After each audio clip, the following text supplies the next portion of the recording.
ሰላም ጤና ይስጥልኝ የተወደዳችሁ የሰለዳ ሚዲያ አድማጭ ተመልካቾቻችን እንዴት ቆያችሁ? ለዕለቱ መራርጠን ወደ እናንተ ለማድረስ ያዘጋጀናቸው አዳዲስ ትኩስና ወቅታዊ መረጃዎችን ይዘን ቀርበናል። መረጃዎቻችን እየተከታተላችሁ እስከ ፕሮግራማችን ፍጻሜ ከኛ ጋር እንድትቆዩ ከወዲሁ በታላቅ አክብሮት ጋብዛለሁኝ። ህወሓት ከሻዕቢያ የተቀበለው የውክልና ጦርነት እንዲቀጥልበት ትዕዛዝ ተሰጠው። ህወሓት ከሻዕቢያ በመቀበል በጸለምት የከፈተው የውክልና ጦርነት ከደረሰበት ከባድ ሽንፈት በኋላ ወደ ኋላ የተመለሰ ሲሆን ነገር ግን ጦርነቱ ወደ እንደርታና ራያ አካባቢዎች በማዞር እንዲቀጥልበት ከኤርትራ መንግስት ትዕዛዝ መቀበሉ ተሰምቷል። በጸለምት በኩል ሽንፈት ቢገጥመንም ከባድ ኪሳራ ብንከፍልም በአፋር በኩል ባሉ የእንደርታና የራያ አካባቢዎች ውጊያችሁን ቀጥሉ ሲል ለህወሓት የጦር ጀነራሎቹ ትዕዛዝ መስጠቱ መረጃዎች ጠቁመዋል። በዚህም የተነሳ በወጀራት ለ7 ቀን የቆየ ከፍተኛ ውጊያ እየተካሄደ የሚገኝ ሲሆን ዛሬ ጥር 25 2018 ዓ.ም ህወሓት በራያ ኮረምዛታ አካባቢም ጦርነት መክፈቱም ተሰምቷል። ወደ ራያ ኮረምዛታ የገባችው የህወሓት አርሚ 26 የመበታተን አደጋ እንደገጠማትና ታጣቂዎቹ ተበታትነው እየጠፉ እንደሆነም እየተገለጸ ይገኛል። ለሀገራችን ሉዓላዊነትና ለብሔራዊ ጥቅሞቻችን መከበር ጠንካራ ዘብ ሆነን እንቀጥላለን ሲሉ የመከላከያ የክብር አባላት አስታወቁ። በመከላከያ ሚዲያና ኮሙኒኬሽን ማዕከል የህዝብ ግንኙነት መምሪያ ኃላፊ ኮሎኔል ቢረሳው ሽፈራው ከመከላከያ የክብር አባላት ጋር ውይይት አድርገዋል። የታላቅ ሀገርና ህዝብ ሰራዊት የክብር አባል መሆን ከክብርም በላይ ክብር ነው ያሉት ኮሎኔል ቢረሳው የመከላከያ የክብር አባላት እንደ ሀገር በገጠሙን ፈተናዎች ሁሉ አንድ ሀገር እንዳለው ኢትዮጵያዊ ላደረጋችሁት ወሳኝ ትግልና ላሳያችሁት የሀገር ፍቅር ስሜት መከላከያ ሲያከብራችሁ ይኖራል ብለዋል። የክብር አባላቱ የሰራዊቱን ተጋድሎና ውድ የህይወት መስዋዕትነት በመረዳት ጥልቅ የሀገር ፍቅሩን ጀግንነቱንና ህዝባዊነቱን ጠብቆ ሀገር ያጸና የሀገር ባለውለታ መሆኑን ይበልጥ አጉልቶ በማሳየት ወቅታዊና ታማኒ መረጃዎችን በማድረስ በተቋሙ ላይ ያለውን አመኔታ ይበልጥ በማጽናት የአምባሳደርነት ሚናቸውን ሊወጡ እንደሚገባም አስገንዝበዋል። ሰራዊታችን የሉዓላዊነት ዘብና የሀገር ታሪክ አስኳል በመሆኑ ሰራዊቱን መንካት ኢትዮጵያን መንካት መሆኑን በመገንዘብ የመከላከያ ሰራዊታችን ማንም ሊነካውና ሊገዳደረው የማይገባ ቀይ መስመር በመሆኑ የመከላከያ የክብር አባላት ለተቋሙ ክብር፣ ለሰራዊታችን ተልዕኮ ስኬትና ለብሔራዊ ጥቅሞቻችን መረጋገጥ በቁርጠኝነት ሊሰሩ እንደሚገባም ገልጸዋል። የሀገራችንን ሰላምና ልማት የማይወዱ የጥፋት ኃይሎች የሚረጩትን የጥላቻ ከፋፋይና አፍራሽ የውሸት ትርክት ከንቱ ማድረግ ቀዳሚ ተግባር ነው ያሉት መኮንኑ ኢትዮጵያን የሚወጉ የሀገርን ክብርን የሚያጎድፍትን ፍላጎታቸውን ማምከን እንደሚገባም አስገንዝበዋል። ከመከላከያ የክብር አባላት መካከል ጋዜጠኛ ሲሳይ አጌናና ወይዘሮ ዛሃራ መሐመድ በሰጡት አስተያየት ከጀግናው የሀገር መከላከያ ሰራዊት ጎን ቆመን የድርሻችንን በመወጣታችን ኩራት ይሰማናል ብለዋል። ሀገራችንን ላሻገረው የመከላከያ ሰራዊት ለህዝብና ሀገር የምንሰስተው ነገር አይኖርም። ለኢትዮጵያ ሀገራችን ሉዓላዊነት መከበርና ብሔራዊ ጥቅሞቻችንን ለማስከበር ጠንካራ ዘብና አምባሳደሮች በመሆን ታሪካዊ አደራ እንወጣለን ሲሉ ማረጋገጣቸውም ከመከላከያ ሰራዊት ገጽ የተገኘው መረጃ ያሳያል። በአፍሪካ የመጀመሪያው ነው የተባለ ሰው አልባ ፖሊስ ጣቢያ በአዲስ አበባ ሊከፈት መሆኑ ተገለጸ። በአፍሪካ የመጀመሪያ የሆነው ሰው አልባ ፖሊስ ጣቢያ ስማርት ፖሊስ ስቴሽን በአዲስ አበባ ቦሌ ክፍለ ከተማ ለአገልግሎት ዝግጁ መሆኑን ከኢትዮ ኤፍኤም የታዲያስ አዲስ ዝግጅት ክፍል ጋር ቆይታ ያደረጉት በኢትዮጵያ ፌዴራል ፖሊስ የቴክኖሎጂ ማስፋፊያ መምሪያ ኃላፊ ኮማንደር ደምስ ይልማ ተናግረዋል። ኮማንደሩ እንደገለጹት ይህ ዘመናዊ ጣቢያ ከዚህ ቀደም ከነበረው አሰራር በተለየ መልኩ ተገልጋዮች በአካል ፖሊስን ሳያገኙ በዲጂታል መንገድ በዋናው ማዕከል ከሚገኙ የፖሊስ ኦፊሰሮች ጋር በቪዲዮና በድምጽ በመገናኘት ጉዳያቸውን የሚያስፈጽሙበት ነው ብለዋል። ምንም እንኳ ወንጀልን ለመከላከል የሰው ኃይል አስፈላጊ ቢሆንም ይህ ቴክኖሎጂ አንድ ግለሰብ ወንጀል ሲፈጸምበት በፍጥነት ሪፖርት በማድረግ በጂፒኤስ እንዲሁም በካሜራ የታገዘ መረጃ ለፓትሮል ፖሊስ በማስተላለፍ ወንጀለኞችን በፍጥነት ለመያዝ ከፍተኛ አስተዋጽኦ እንዳለውም ተገልጿል። አገልግሎቱ ለሁሉም ተደራሽ እንዲሆን ታስበው በአማርኛ፣ ኦሮምኛ፣ ትግርኛ፣ ሶማሊኛ፣ እንግሊዘኛና በሌሎችም ቋንቋዎች እንደሚሰጥም ገልጸዋል።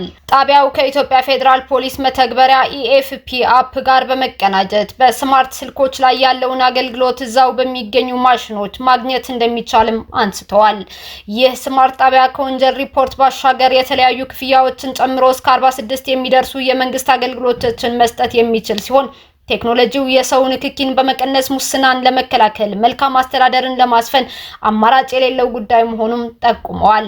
በቦሌ ድልድይ አካባቢ የሙከራ ፕሮጀክት ሆኖ የተጀመረው ይህ አገልግሎት ውጤታማነቱ ታይቶ እንደ መርካቶና መገናኛ ባሉ ወንጀልና የህዝብ እንቅስቃሴ በሚበዛባቸው አካባቢዎች በስፋት እንደሚተገበር ኮማንደር ደምስ ለታዲያስ አዲስ አብራርተዋል።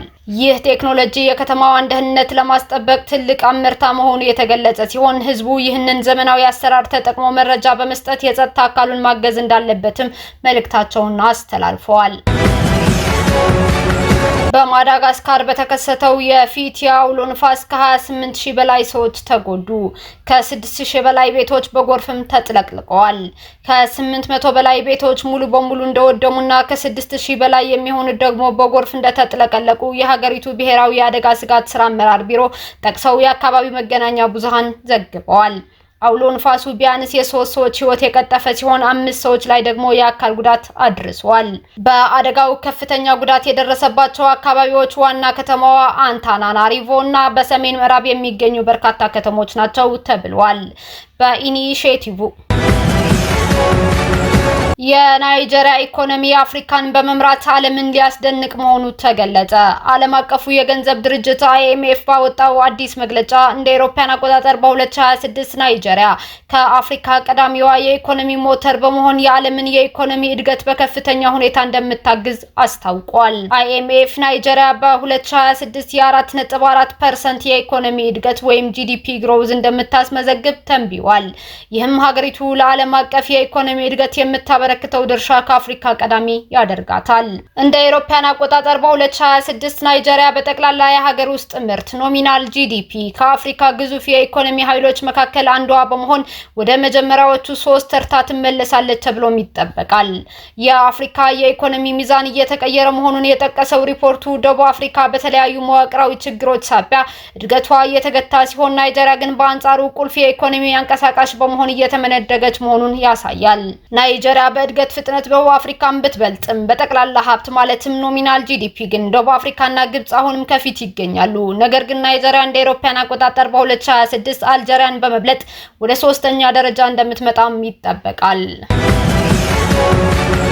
ኢራን የአውሮፓ ሀገራት የጦር ሰራዊቶችን በአሸባሪነት ፈረጀች። ኢራን የአውሮፓ ሀገራትን የጦር ሰራዊቶች አሸባሪ ቡድኖች ስትል መፈረጇን የኢራን ፓርላማ አፈ ጉባኤ መሐመድ ባቄር ቃሊባፋን ገለጹ። አፈ ጉባኤው የኢራን አብዮታዊ ዘብና አሸባሪ ቡድን ነው ያሉ የአውሮፓ ሀገራት መከላከያ ሰራዊቶችን በሽብር ቡድን መፈረጃቸው ተመላክቷል። የአውሮፓ ህብረት ባለፈው ሐሙስ የኢራን አብዮታዊ ዘብን ሽብርተኛ ቡድን ብሎ መፈረጁ ይታወሳል። ባለፈው ታህሳስ በኢራን የተቀሰቀሰው ተቃውሞ በአውሮፓውያኑ 1979 ከተካሄደው እስላማዊ አብዮት በኋላ ደም አፋሳሹ ነበር ተብሏል። አውሮፓውያኑ አብዮታዊ ዘቡን እንመታለን ብለው እግራቸው ነው በጥይት የመቱት። ከህዝባቸው በተቃራኒ ቆመው በጭፍን የአሜሪካን ፍላጎት እያሟሉ ነው ሲሉ አፈ ጉባኤው ለህዝብ እንደራሴዎቹ ተናግረዋል። የፓርላማው አባላት የአብዮታዊ ዘቡን ዩኒፎርም አድርገው በመገኘት ለልዩ ኃይሉ ያላቸው ድጋፍም ገልጸዋል። አብዮታዊ ዘቡን ሽብርተኛ ቡድን ብሎ የፈረጀ ሽብርተኛ ድርጅት ተደርጎ ይቆጠራል የሚለውን አንቀጽ 37 በማጣቀስ ቃል አቀባዩ የአውሮፓ ሀገራት ጦር ሰራዊቶችን ሽብርተኛ ሲሉ ፈርጀዋል። ቃሊባፍ አክለው በቴሄራን የሚገኙ የአውሮፓ ሀገራት ወታደራዊ አታሼዎች ከሀገር በሚባረሩበት ጉዳይ የፓርላማው የብሔራዊ ደህንነት ኮሚሽን እንደሚመክር ማስታወቃቸው ቢቢሲ ዘግበዋል። ህንድ ከቬንዙዌላ ነዳጅ ለመግዛት ተስማማች። ፕሬዝዳንት ዶናልድ ትራምፕ ህንድ ከሩሲያ የምታስገባውን የነዳጅ መጠን ለመቀነስ ከቬንዙዌላ ነዳጅ ለመግዛት መስማማቷን አስታውቀዋል። ህንድ በአሁኑ ወቅት ከሩሲያ የምታስገባውን ከፍተኛ የነዳጅ መጠን በቬንዙዌላ ዘይት ለመተካት ያለመ ነው ተብሏል። ትራምፕ ከዚህ ቀደም ህንድ የሩሲያ ነዳጅ በመግዛቷ ምክንያት በምርቶቿ ላይ ጥለውት የነበረውን የ50% ቀረጥ ህንድ ግዢዋን በመቀነሷ ምክንያት ሊነሳ እንደሚችል የአሜሪካ ግምጃ ቤት ሚኒስትር ጠቁሟል። አሜሪካ በቬንዙዌላ የነዳጅ ኢንዱስትሪ ላይ ጥላው የነበረውን አንዳንድ ማዕቀቦች በዚህ ሳምንት ያነሳች ሲሆን ይህም ህንድ ዳግም ከቬንዙዌላ መግዛት እንድትጀምር መንገድ ከፍቷል። ይህ እርምጃ ባለፈው ዓመት ተካሮ የነበረው የአሜሪካና የህንድ ግንኙነት ለማሻሻል ትልቅ ምልክት ተደርጎም ተወስዷል። እስካሁን አብራችሁን ከኛ ጋር ስለነበራችሁ እያመሰገንኩኝ በሌሎች መረጃዎች እስክንመለስ እንደተለመደው የሶለዳ ሚዲያ ቤተሰብ በመሆን ላይክ፣ ሼር፣ ሰብስክራይብ ማድረጋችሁን አትርሱ። አዳዲስ ትኩስና ወቅታዊ መረጃዎቻችን በቶሎ እንዲደርሷችሁ የደወል ምልክቷን ይጫኑ። ስኬት፣ ድልና ሰላም ለኢትዮጵያውያን። ሶለዳ ሚዲያ